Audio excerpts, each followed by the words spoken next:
இன்றைக்கி நான் உங்களுக்கு செஞ்சு காட்ட போகிற வீடியோ பார்த்திங்கன்னா நம்மளோட கொரியன் கார்லிக் சீஸ் பன்னு தான். ரொம்ப நாளாக ட்ரை பண்ணணும் அப்படின்னு நினச்சிட்டு இருந்தேன். நம்ம வந்து பேக்கிங்கில் டோனட் எல்லாம் சேல்ஸ் பண்ணுறதுனால இது செய்கிறதுக்கு கொஞ்சம் ஈஸியாக இருக்கும் அப்படின்னு எனக்கே தெரியும். ஸோ அந்த பேட்டரெல்லாம் ரெடி பண்ணிவிட்டு அந்த டோனட்டு செய்கிற மாதிரி தான், கிட்டத்தட்ட அந்த பேட்டர் ரெடி பண்ணுறதெல்லாம் டோனட்டு செய்கிற அதே மெத்தட் தான் அந்த பன்னுக்கான மாவு ரெடி பண்ணுறது. ஸோ அதை ரெடி பண்ணிவிட்டு அதில் கொஞ்சம் சின்ன வித்தியாசம் இருக்கும். நான் உங்களுக்கு டீட்டெயிலாக வீடியோ வேணும்னா அப்படின்னா கேளுங்க, நான் உங்களுக்கு டீட்டெயிலாக ஷேர் பண்ணுறேன். இது வந்து நம்ம வெயிட் லாஸ்க்காக யூஸ் பண்ணுற சேனல் அப்படிங்கிறலாம் இந்த மாதிரி வீடியோஸ் வந்து நிறைய பேர் விரும்புறதில்ல, அதனால தான் ஷேர் பண்ணுறதில்ல. இப்போ சும்மா சரி நம்ம விலாக் மாதிரி போடலாம் அப்படின்ட்டு தான் இதை ஷேர் பண்ணுறேன். சரி, அந்த பன்னுக்கான பேட்டர் ரெடி பண்ணிவிட்டு ஒரு 1.5 மணி நேரம் நல்லா ப்ரூஃபிங் விட்டுட்டு அதுக்கு அடுத்து தான் வந்து அதை பேக் பண்ணேன்.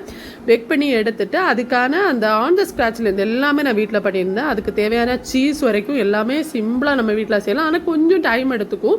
ஈஸி மெத்தட் தான், ஆனால் டைம் மட்டும் கொஞ்சம் எடுத்துக்கிற மாதிரி இருக்கும். ஸோ அது எல்லாமே வீட்டில் செஞ்சுருந்தேன்.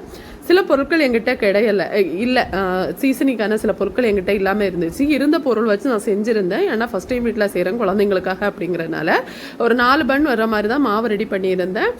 சூப்பராக வந்துச்சு, செம்ம டேஸ்ட்டு. ஃபஸ்ட் டைமாக சாப்பிட்டப்பே எல்லாருக்கும் ரொம்ப பிடிச்சிச்சு. அடடா ரொம்ப நல்லா இருக்குது அப்படிங்கிற மாதிரி. ஒன்றெல்லாம் சாப்பிட முடியல, அவ்வளோ பெருசாக இருக்குது.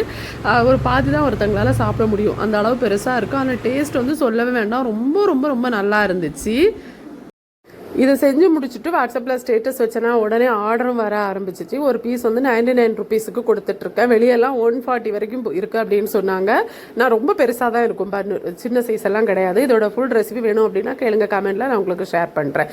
எல்லாமே வீட்டே செய்கிற மாதிரி தான் இருக்கும். இந்த பன்னுக்கான க்ரீம் சீஸ் பண்ணுறப்போ நான் இன்னொரு விஷயம் கண்டுபிடிச்சேன், அது உங்களுக்கு அடுத்த வீடியோவில் ஷேர் பண்ணுறேன்.